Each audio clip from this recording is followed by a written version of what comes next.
बिस्मिल्लाहिर्रहमानिर्रहीम। रैंडमली जो एक दो दिनों से मैं लॉ से हट के वीडियोस बना रहा हूँ पब्लिक इंटरेस्ट के अंदर, और जो बात कर रहा हूँ मैं आज उन लॉज पे बात करना चाह रहा हूँ जो कि इस पाकिस्तान के अंदर, चाहे वो किसी भी प्रोविंस के अंदर हो, जिससे डायरेक्टली जो पब्लिक जनरल पब्लिक हिट होती है। मैं जब उन लॉज को पढ़ता हूँ या उन लॉज के बारे में जब उसके अंडर कोई कार्रवाई आती है हमारे पास या ऐसा कोई मामला आता है, तो हम ये पढ़ के इसमें हमारी सेंस जो डेवलप होती है वो ये होती है कि इन लॉज को बनाने के लिए ना तो किसी किस्म की रिसर्च की गई, ना होमवर्क किया गया, ना ग्राउंड वर्क किया गया, ना लोगों की मेंटेलिटी को देखा गया, ना, क्योंकि जब आप एक चीज़ 78 ईयर्स से आपकी एक चीज़ कंटिन्यूसली चल रही है, जब आप उसे कर्टेल करने की कोशिश करेंगे ऑन द स्पॉट, तो वो ब्लास्ट भी होगी, लाइक लावा ही बनेगी, और लावे ने कभी ना कभी वो ब्लास्ट होना है। हम पहले पंजाब की बात करते हैं। पंजाब के अंदर जो लॉज हैं, जैसे सीसीडी आया, दैट्स डूइंग देयर वेल और अच्छा काम कर रही, उसमें भी तहफ़्फ़ुज़ात हैं लोगों के और चल रहा है मामला, उसमें पिटिशंस भी हाई कोर्ट्स में पड़ी हुई हैं, ये वो सारा, लेकिन ओवरऑल उसका इमेज थोड़ा रहा, सही रहा। देन हमने चलान्स की इशू में देखा, तो फिर हमने ये देखा कि चलान को एक पनिशमेंट के अलावा इसको एक इंडस्ट्री के तौर पे प्रूव कर दिया गया ना भी। फिर उसकी मैं इसलिए कहता हूँ कि एक कांस्टेबल ने, एक ट्रैफिक वार्डन ने अपने ही सीटीओ के खिलाफ एप्लीकेशन दी हुई है कि ये हमसे ज़बरदस्ती चलान करवाते हैं, कि चाहे जो भी हो चलान का कोटा पूरा करना। ये तो इम्पैक्ट है, यानी कोई होमवर्क ना होने की वजह। फिर एक पीरा आती है हमारे यहाँ, जिसके किसी किस्म का कोई मामला नहीं है, कोई, यानी उसने ना तो उसे अनलिमिटेड पावर भी दे दी गई है, और ना उसे कोई ग्राउंड्स का बताया गया है कि उस सोसाइटी के अंदर जिसमें आपने वर्क करना है, जिसमें इसमें लॉ को इम्प्लीमेंट करना है, पहले उसके अवेयरनेस लेके आए। नहीं, वो नहीं हुआ, वो ग्राउंड वर्क तो सिरे से हुआ ही नहीं ना, उस पर तो छोड़ ही नहीं। ठीक है, उसके बाद आ जाता है ये जो आपका protection of immovable property ordinance था, बेकार तरीन एक्ट था वो। मुझे तो ये समझ नहीं आता कि इनके एडवाइज़र कौन है जो इनको एडवाइस करते हैं इन लॉज के बारे में।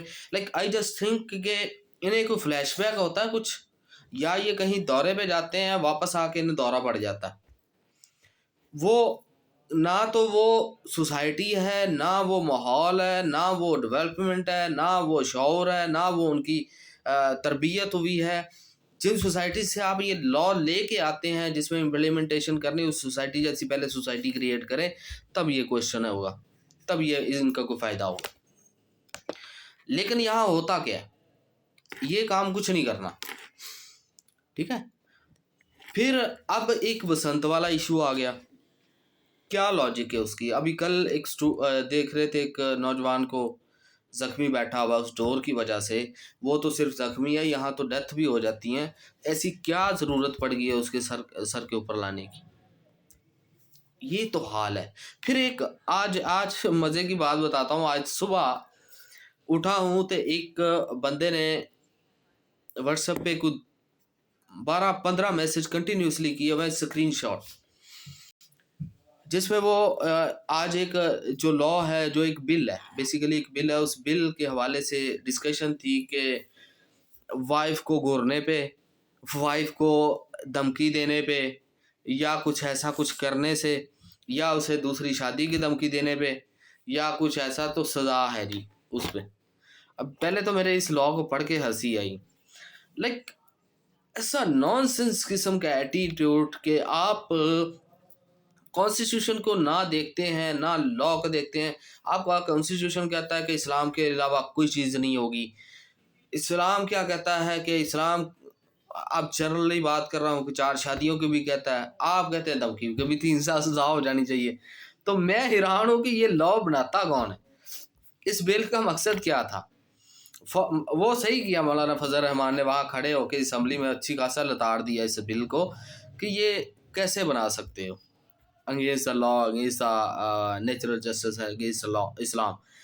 अच्छा, ये तो इनकी हाल है कि ये देख लें कि ये लॉज बनते कहाँ से हैं, कहाँ से उठा के आते हैं। ये किसी लॉज का बेनिफिट तब होता है जब आपने पब्लिक को अवेयरनेस दी हो। अवेयरनेस आपने नहीं देनी, आपने डायरेक्टली अटैक करना है, वो बाउंस बैक होता है।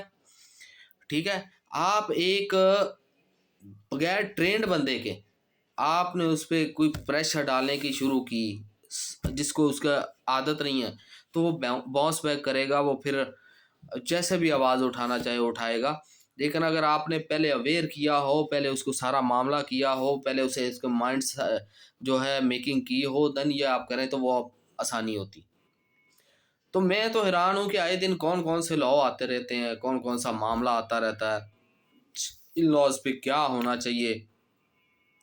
तो मैं बेसिकली कह लें कि कासर हुई इस चीज़ को समझने के, ये जो एडवाइस करते हैं, जो एडवाइज़र्स हैं इस मामले में, वो कौन है, उनकी कैपेबिलिटी क्या है, या उन्हें क्या ख्वाब आते हैं रात को सोते हुए कि ये होना चाहिए और सुबह को वो हो गया। तो ये प्रॉब्लम है। तो हमने तो यहाँ हमारे पास आते हैं, जितने लॉज होंगे, जितना मामला होगा, वो सारे ज़ाहिरी बात है हमने देखने होते हैं। बतौर वकील हमारा तो ये काम है, लेकिन फिर सेंस भी देखनी पड़ती है कि यार आया ऐसे कुछ लॉज में कोई फ़ायदा भी है।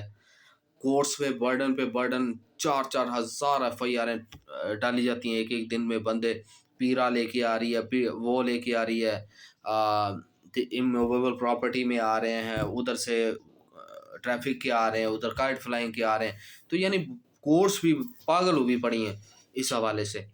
तो उस पे भी देखना या इम्पैक्ट देगा। दो चीज़ें होती हैं किसी भी चीज़ को, लॉ की इम्प्लीमेंटेशन से पहले होम ग्राउंड के आया, इसकी इम्प्लीमेंटेशन की ज़रूरत क्यों है कि आगे ये संभाला जा सकेगा। लेकिन नहीं, कोई नहीं देखते, बस आया, छापा और चलो जी। तो इसमें थोड़ी सी सेंस होनी चाहिए, सेंस किसी एडवाइज़र को अच्छे को रख लें ताकि ज़रूरत पड़े कि इसका क्या करना है, ताकि ये अवाम को भी सहूलत हो। सिर्फ लॉ लगाने बनाने का लॉ होता नहीं आपका काम, इसको इम्प्लीमेंटेशन भी करवानी होती है, और इम्प्लीमेंटेशन बाज़ सिर्फ डंडे से नहीं होती, उसके लिए शौर देना पड़ता है आवाम को। होप्स हो के ये बेसिकली ये तो ये सारा टॉपिक इसके लिए आया, जो ये बिल को मैंने पढ़ा, जब इसके बारे में सुना तो उसके हवाले से। तो वो बिल भी ऐसा ही माशाल्लाह, अब क्या कहें।